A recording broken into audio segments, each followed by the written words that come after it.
la dignité des foules venant lui dire adieu. La mort de l'ancien premier ministre Pierre Elliott Trudeau, le jeudi 28 septembre 2000, a eu l'effet d'un coup de tonnerre dans le monde politique canadien. CEPAC en a été témoin.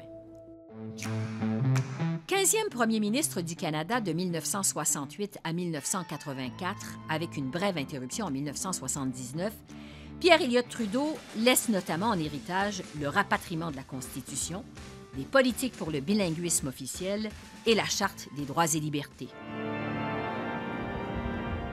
Le 3 octobre 2000, ses funérailles nationales sont célébrées à la Basilique Notre-Dame de Montréal.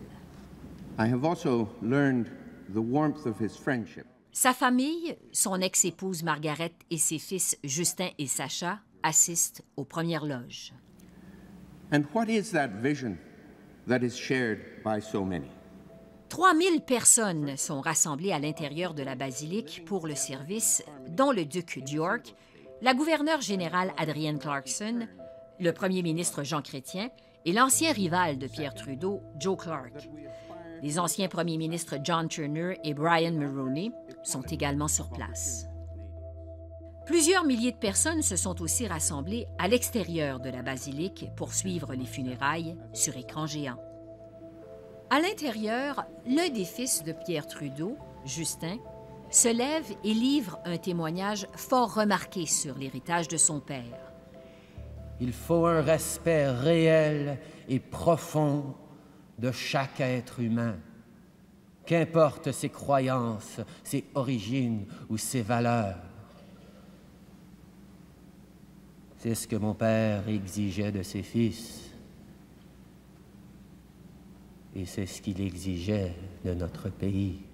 L'éloge funèbre de Justin Trudeau en anglais et en français se conclut par ces mots. Je t'aime, papa. Avant que le jeune homme pose sa tête sur le cercueil de son père. Plusieurs dignitaires étrangers sont aussi sur place, dont le président cubain Fidel Castro, l'ancien président américain Jimmy Carter et l'Aga Khan, qui était porteur honoraire avec Leonard Cohen et un collègue au cabinet Trudeau, Marc Lalonde.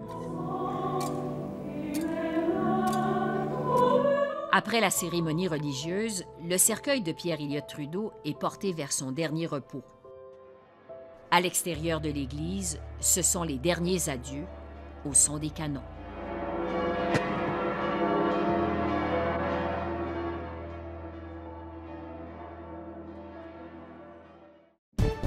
Votre référence depuis 30 ans.